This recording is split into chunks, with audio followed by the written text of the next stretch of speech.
how can you be sure that it was actually P. Diddy? Because I was standing by the front door. I watched the entire thing out.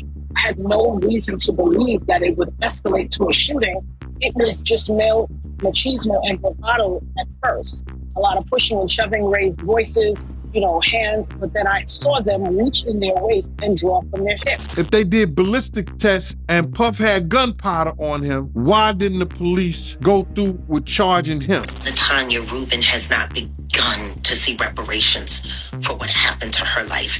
How did NBC get to profit off of it? It appears that the streets have finally figured out why Ben Affleck really stepped up and dumped J.Lo. So girl, you all need to jump on this as soon as possible. Rumor has it that Diddy is involved. It appears that J.Lo was still secretly involved with Diddy, which is shocking.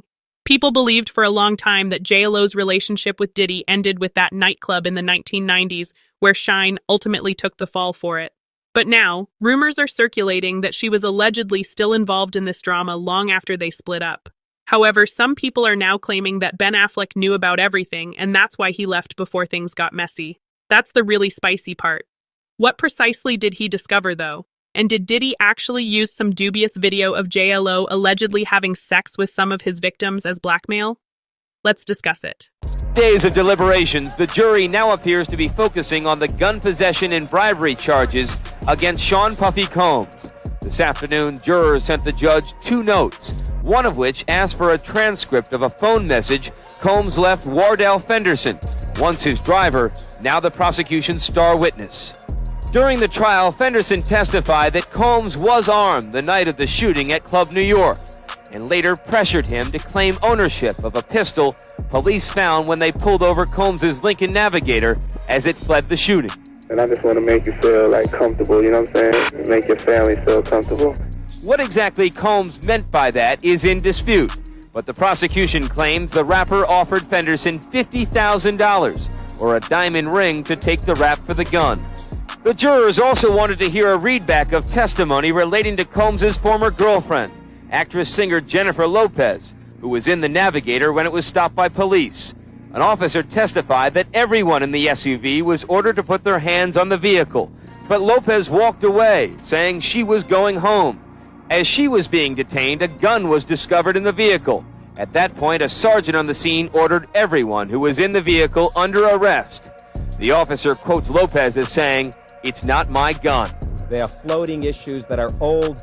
Jaguar Wright told us that J.Lo is going to be investigated with Diddy. Jaguar Wright said that Diddy and J.Lo are both going to be investigated for the 1999 nightclub shooting where the victim said that Diddy pow-powed her in the face. Jennifer Lopez is the one person who has unmistakably had a relationship with Diddy. She tried to minimize their relationship for years, pretending it wasn't that serious. However, anyone with a memory of the late 1990s is aware of the situation. Over the years, there has been much discussion about how close they truly were, and they were the it couple, constantly in the news. Many people think that J.Lo was Diddy's ride or die and that she was much more aware of what was happening behind the scenes than she has ever acknowledged. However, the whole story of their relationship has never been told for whatever reason. Although we were all aware that they were together, the rumors persisted. For years, people have maintained that there was much more to it, particularly in relation to the nightclub incident in 1999. That event marked a sea change. J.Lo has also always given a hazy account of what happened, despite being present when it all happened. She has created the impression that she is innocent, as if she was simply swept up in Diddy's whirlwind lifestyle and was unaware of his true involvement. Having been shot by someone that was allowed to come into the gun when I couldn't bring in a phone, I would absolutely unequivocally like the case reopened. It needs to be reopened. And the saddest part for me is, had people taken what I said more seriously and listened more intently, 24 years worth of people probably would not have had to suffer. Yeah, and I ask you this respectfully, just because I think people at home might be wondering, and I've never been shot, I can't imagine what that's like, but in the chaos of that moment, and it's a club and there's people all around, how can you be sure that it was actually P. Diddy? Because I was standing by the front door. I watched the entire thing out.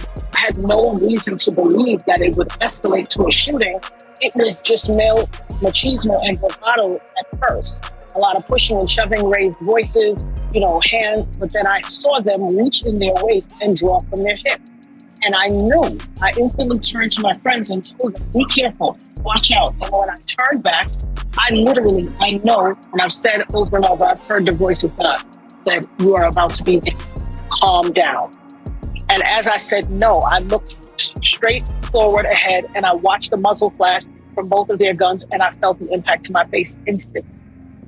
Wow. There's no doubt in my mind who shot me. However, some fans have always thought she was concealing something. J.Lo's role appears a bit less innocent than she has led on given the true story of that club. She and Diddy were celebrating Shine's upcoming album that evening by going out to a club in Times Square. At the time, Shine was just 21 years old and making her debut in the industry, and J.Lo was also just starting out. Diddy, who was carrying a bottle of champagne, unintentionally ran into Matthew Allen, also known as Scar, as they were leaving the club. Things became heated when Scar couldn't stand it and shoved Diddy. Diddy was obviously offended when one of Scar's friends threw a pile of cash in his face. Suddenly, Diddy allegedly drew a gun and gunfire erupted. In a matter of seconds, everything became chaotic. 3 people were injured in the end, including Nada Rubin, a woman who was allegedly shot in the face. And according to some, Diddy was the one who fired the shot.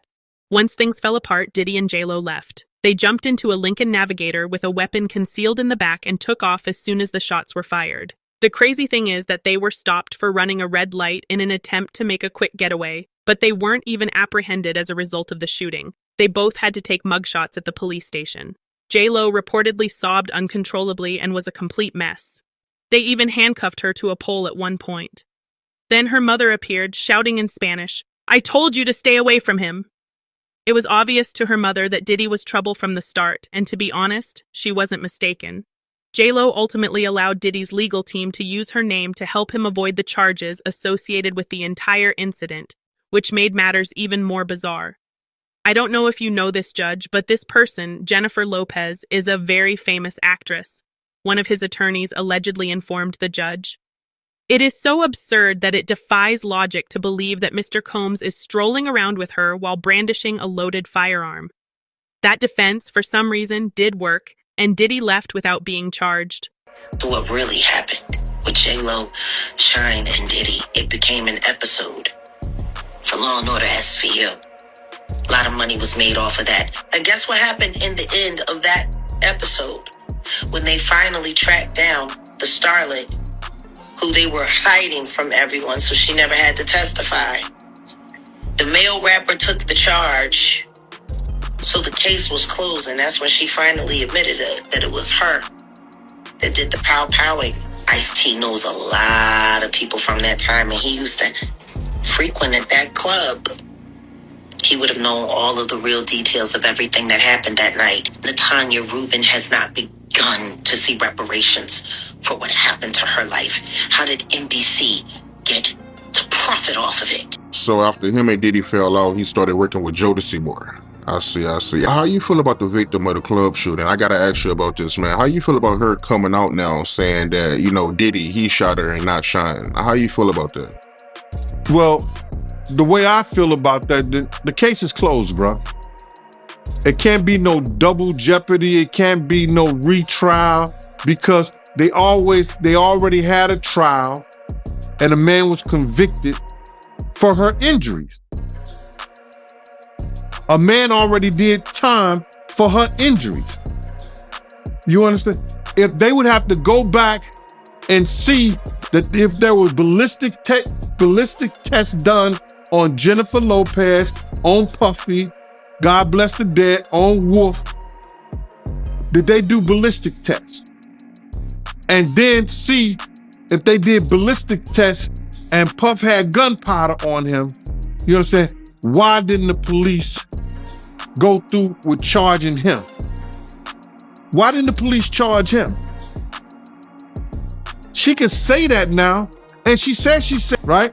Recent allegations, however, suggest that J.Lo's role in the entire affair may have involved much more than simply allowing him to use her name. According to Lil Rod's lawsuit, Diddy explicitly acknowledged that J.Lo was the one who initially brought the gun into the club. She allegedly gave it to him when things became heated with Scar and instructed him to begin shooting as if that weren't crazy enough. Hold on, what's next? According to the lawsuit, he disclosed that the artist and Mr. Combs' then-girlfriend, Jennifer Lopez, also known as J.Lo, brought the gun to the club for him and handed it over after he got into an altercation. In regards to Diddy, it is evident, and that J.Lo was deeply involved, she was completely gone. She even acknowledged in an interview that she was deeply in love with Diddy and would have done anything for him, despite the fact that he was cheating on her. He didn't hesitate to have that girl on his finger, child. Did Puff ruin his life? Yeah, because Puff helped the prosecutor put Shine behind bars by getting the witnesses and giving them to the prosecutor so Shine could have that fall. I was defending him, and he turned around and called witnesses to testify against me, and he pretty much sent me to prison. That is the context by which you must always describe that relationship. Yes, I forgave, I moved on, but let us not pretend as if I was in Miami for Thanksgiving. This is someone who destroyed my life. It was the first time I was with someone who wasn't faithful, she said. When I was with Puff, I was crying uncontrollably, going crazy, and losing my mind. It truly sent my entire life into a tailspin. Fans claim that because J.Lo was so enmeshed in Diddy's world, she was prepared to comply with all of his requests, including allegedly participating in those notorious freak-offs. She was reportedly still interacting with him behind the scenes even after their breakup. There is a blind item circulating that asserts 50 Cent claimed that despite being married to other men, J.Lo continued to play pranks on Diddy. Rumor has it that J.Lo was right in the middle of Diddy's crazy freak-off lifestyle, fully immersed in the chaos. They go raid Puffy's house, and they get all these videos of J.Lo doing this and J.Lo doing that. J.Lo is just, I don't know, ever been doing that all her life. However, let's not overlook the fact that the feds sort of alluded to this in their indictment documents against Diddy before we even discussed that blind item. Her name wasn't mentioned explicitly, but if you read between the lines, wow. The defendant engaged in a persistent and pervasive pattern of abuse toward women and other individuals, the document stated. This was occasionally sexual, physical, emotional, and verbal. Combs's pattern involved coercing women into engaging in highly planned sexual performances with male commercial sex workers. Combs and others working under his supervision occasionally arranged for women and commercial sex workers to travel by plane to Combs's place. Among other things, Combs controlled the women's careers, obtained and distributed drugs to them, threatened to stop providing financial support, and used intimidation to get the WA. Men too participate. Additionally, it stated that the defendant carried out, facilitated, and covered up his abuse and commercial sexual activity through the Combs businesses, including certain employees. These workers served as Combs's go-betweens, and Combs's control over the Combs companies enabled and supported their behavior. These workers included personal assistants, household workers, security personnel, senior supervisors, and other close associates. Additionally, the feds disclosed that they had been keeping an eye on Diddy's alleged freak-off parties for years, and that several well-known celebrities had participated in them. According to the report, Combs and other Combs Enterprise members and associates used the prestige and authority of Combs's position at the Combs companies to threaten, intimidate, and entice female victims into Combs's sphere of influence, frequently while posing as romantic partners.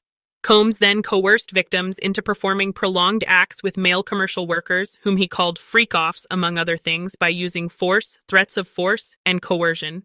Okay, let's move on to the blind item. Rumor has it that 50 Cent said J.Lo wasn't merely present at those freak-offs, she was actively taking part in them. This is where things start to get really messy. According to reports, he claimed that some of the individuals J.Lo was teasing at these gatherings weren't even of legal age. An insider claims that 50 didn't simply keep that information to himself. He allegedly turned over everything to the federal government, including video footage that purportedly showed J.Lo at those parties with those young boys. We all know that 50 has a personal grudge against Diddy. Since he has been criticizing him for years, it is not surprising that he would be the one to drop such a bomb. However, he has now gone beyond simply making fun of people on social media. Diddy and J.Lo will undoubtedly get into even more trouble if they give the feds that footage. Child, it's going to be a complete mess when his documentary finally airs. According to the blind item, the FBI has tapes of Jennifer Lopez having sex with underage girls and boys at the PD freak-off parties, and Lopez was caught on multiple tapes that were seized by the FBI during the PD house raids. 50 Cent is allegedly sending these tapes to his Hollywood friends. The FBI told Ben Affleck about the videos and the upcoming indictments, which is why he and Lopez are divorcing. We don't know if the feds are naming J.Lo as a victim, one of Diddy's co-conspirators, or simply calling her to testify, despite the rumors circulating that they may do so before the trial concludes. Fans believe that some of the witnesses called during this trial were not entirely honest, such as the bodyguard who acknowledged accepting a $100,000 bribe to keep quiet about the Cassie incident. It's difficult to predict where this will go, but fans say that Ben Affleck is the one person who supposedly knows the truth about everything. Since they began dating in 2002 and continued until 2005, Ben and J.Lo have been acquainted for roughly 23 years. They remained close friends even after their split. Following the shocking disclosure of her past, Jennifer Lopez is in serious trouble. It seems that she and Diddy were involved in a serious crime, and at first they were able to get away with it. A young woman named Nada was out at a club on the evening of December 27, 1999, when everything changed.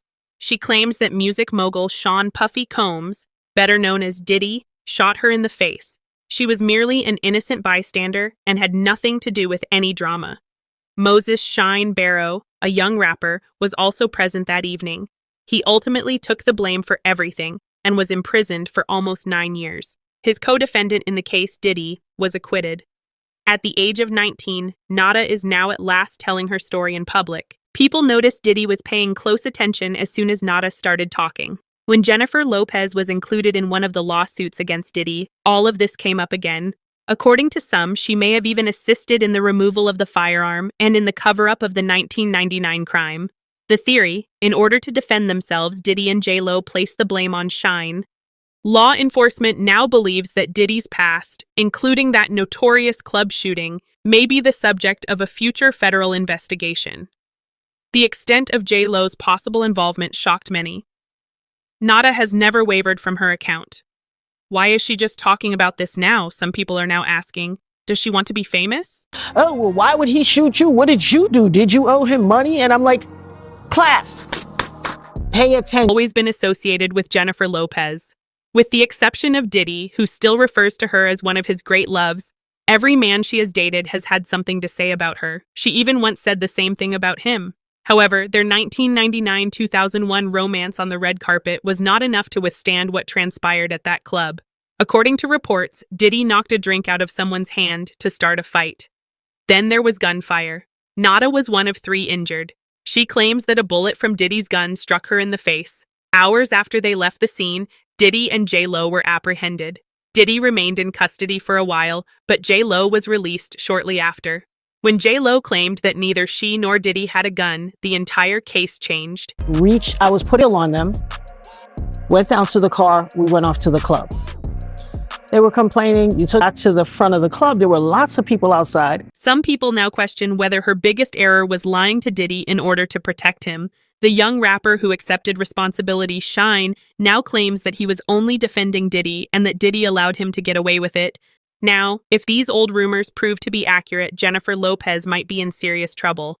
Why is she still so close to Diddy, even though she insisted he didn't own a gun? Some believe Diddy has a secret that keeps her faithful. Shuge even thinks that those tapes were shown to J.Lo's husband Ben Affleck and that they caused major issues in their marriage. Additionally, according to Reggie Brown, they had a J.Lo adult tape that was then available for public release. In about 99-2000, Death Row started to announce that they were going to put out a Jennifer Lopez adult tape. Who it was? Any of those persons I just named. People are beginning to speculate that Ben may have left J.Lo in order to escape becoming embroiled in the drama, but this is just a theory. Ben is renowned for keeping his private affairs private because he dislikes being in the spotlight. Conversely, J.Lo appears to flourish in it. There are even rumors that Diddy and J.Lo may have secretly married in the past as a legal tactic rather than out of love. She couldn't be made to testify against him in court if she was his wife. That would explain why she was so silent the entire time. Since Diddy's legal issues resurfaced, J.Lo has now become silent once more.